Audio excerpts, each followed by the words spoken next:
Hi, so if you watched the first part of this video, you would have seen that I was trying to get to my seatbelt on the passenger side of this Aston Martin V8 Vantage, which is a 2007.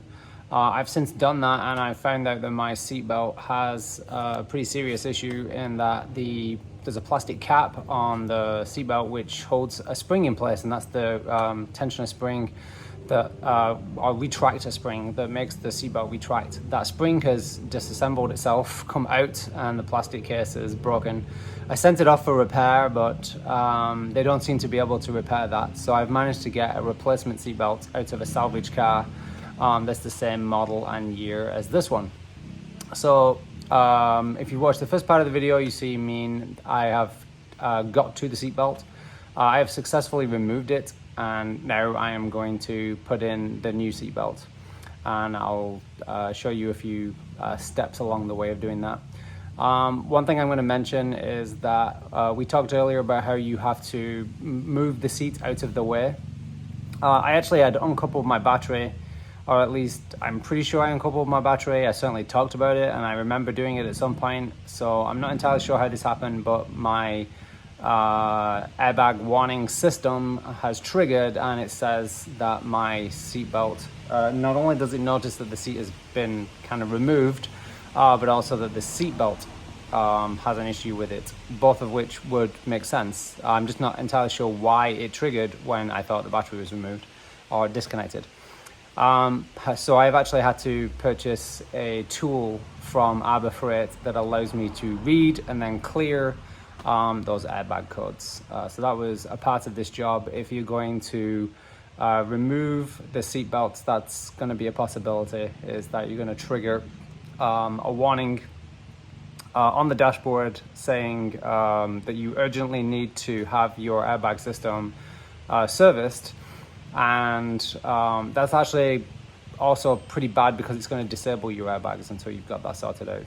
So the trick here is going to be to put all this back together again, then read, and then hopefully clear the faults, understanding what the faults were caused by my removal of the seatbelt and the seat. So let's get into it. Okay, here's a very quick rundown on what you need to do to get to the seatbelt down there. There is a panel, I just pulled it off, that is here. A couple of screws down here that bring this piece off. There are three bolts up here, 10 millimeters, that help loosen this. There is some screws around here that need to come off. And then the last one that keeps this in place is actually, a couple of them actually, underneath here, inside the speaker. So once this is done, once these are out, once those are out, you can then pry this whole back piece out, which will then allow you to remove or move back this piece of carpet. This piece has been taken off over the battery. It's just held in with two screws and a hex bolt, and then this will also be able to pull back. So that's just very briefly how we're going to get to the seatbelt.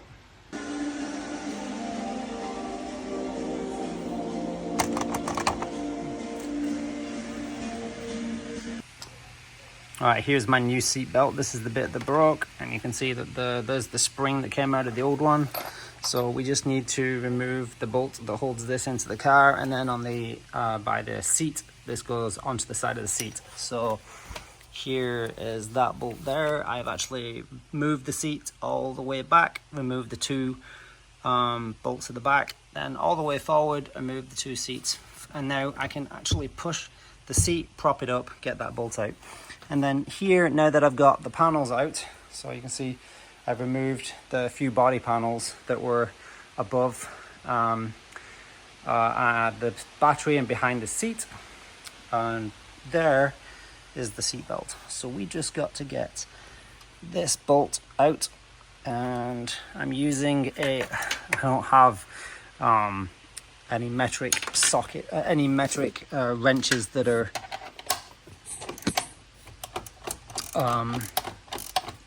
these kind of clickety type that don't require, you can have it done with one hand. So I'm using an 11/16. I'm sure it's not actually an 11/16, but this will do the job just fine.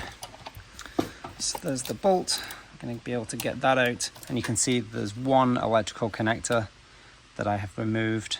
The battery is disconnected, definitely, and didn't disconnect this until I was sure of that. But if I do trigger an airbag warning system, I've got the tool to clear that. So almost done.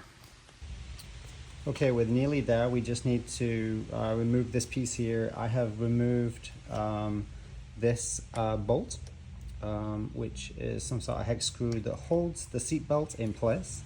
And I've also removed, two, where are they? I can get the camera to them. These two bolts here. So with these two bolts out of the way, they come in a little set with a plate, which is adjustable to make this thing move up and down. Now, oh, there's two more. I've missed two. Okay, so there's two more there I've got to get to. So I'm going to take those out with the same size, and then this whole piece will come out. And because I removed that one pin that I was just showing you, this will actually slide back. Then we'll be able to swap out the whole unit. Then, of course, the last thing that needs to be removed, I've pulled the seat up a little bit, is this bolt here. This appears to be a Torx T45, pretty big torque bolt. If you don't have any big torque bolts, Arbor Freight sells a set that will work, that has again T45 plus a bunch of others, and this actually might be slightly bigger, but T45 looks like it's going to work. So I'm just going to remove these last two bolts here, remove this little section, and then thread my new seat belt loop through here, put that pin back in again, remove that, and we should be good to go. The old one's going to pop in just like the new. The old one's going to come out and the new one's going to go in. Okay, the old seat belt is out. So now we just got to thread in the new one, which is here. And we're just going to place it inside. Actually, I'm going to have to remove that bolt there.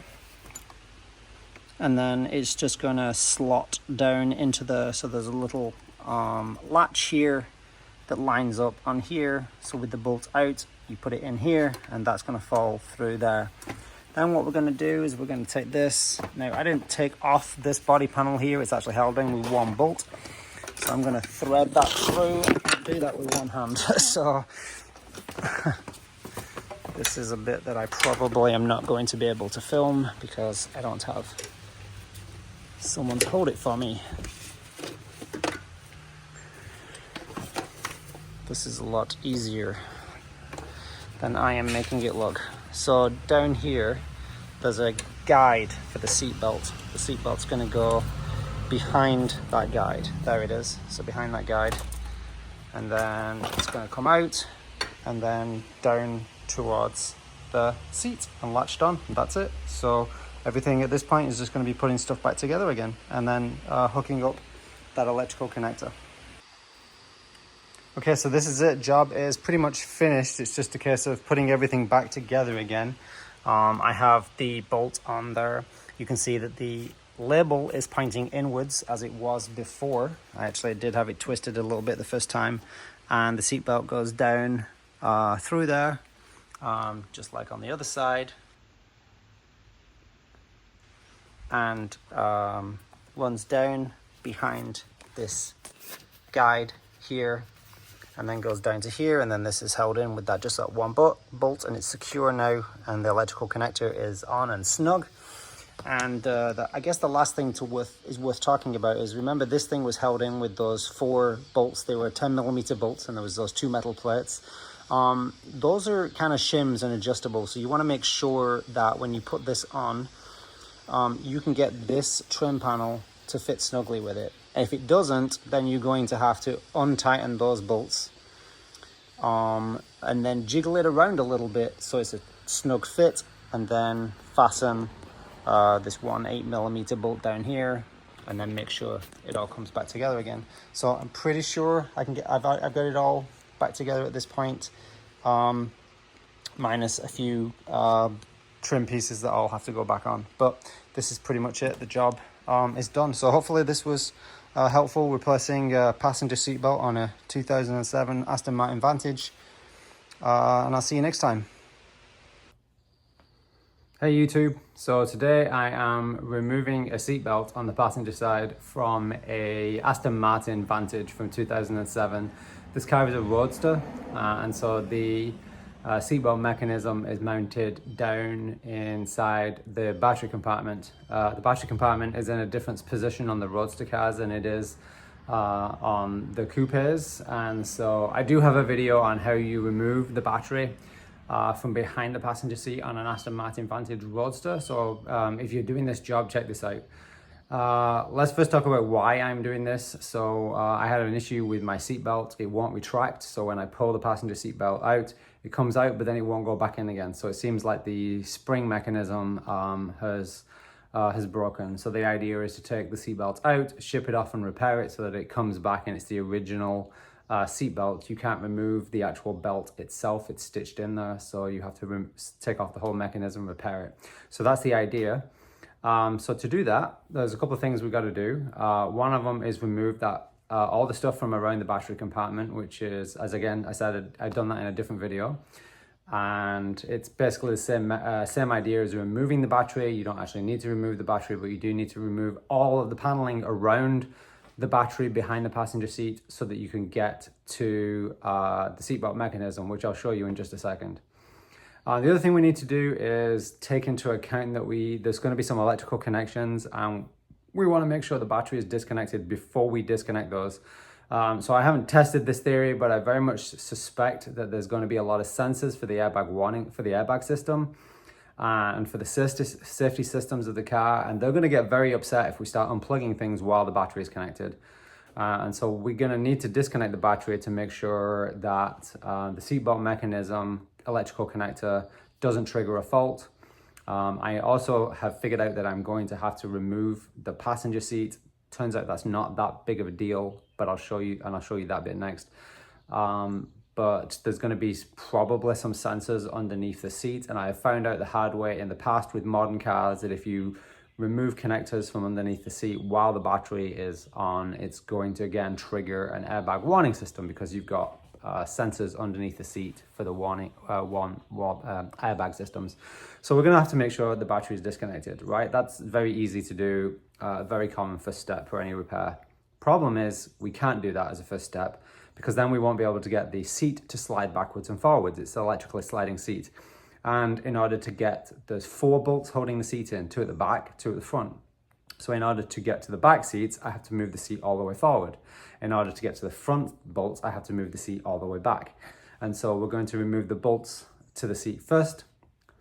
Once we have access to them, we'll be able to then disconnect the battery.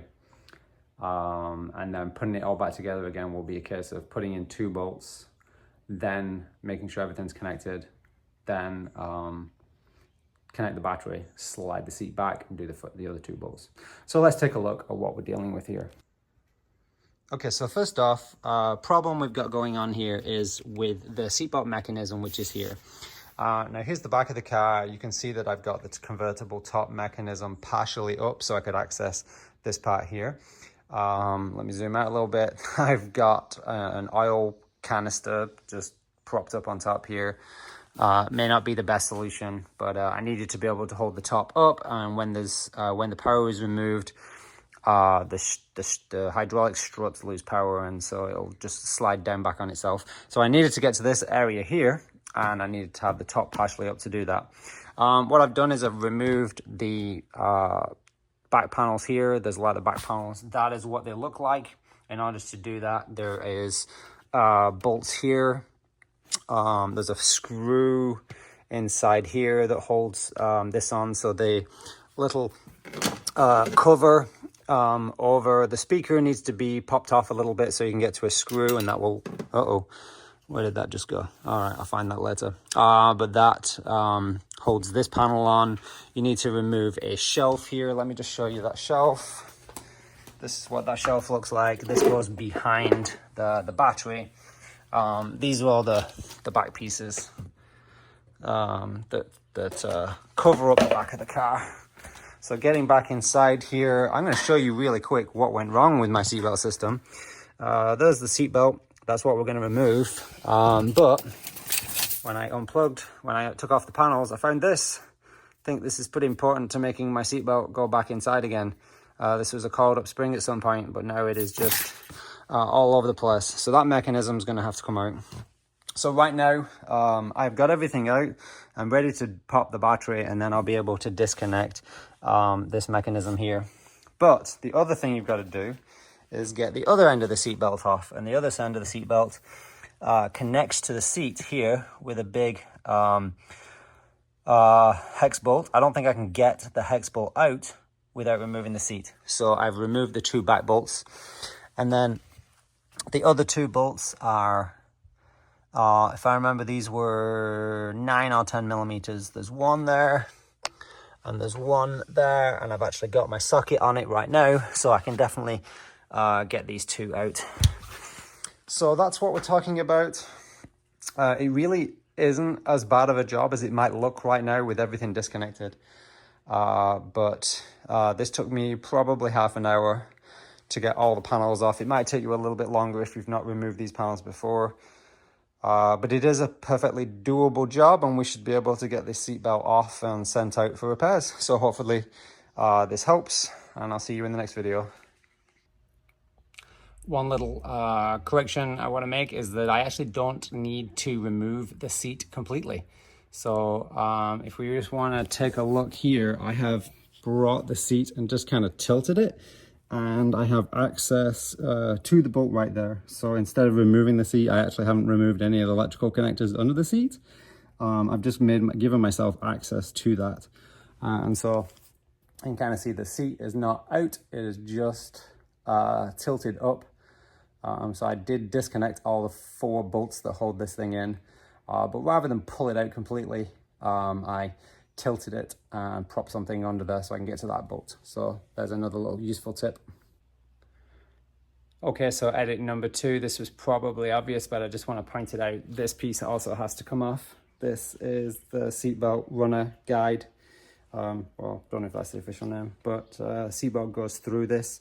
The seatbelt won't come off without taking this out, or at least it won't come off unless you remove this screw here from the back. This screw goes through the middle and holds the seatbelt in place. Once we've got that screw out, we'll be able to pull the seatbelt back through the bottom of this and get it out. And then I'm going to put this thing back in again so I remember where I found it, but it just slots in to this metal holder here behind the passenger seat on the passenger side. So that's hopefully another useful bit of information.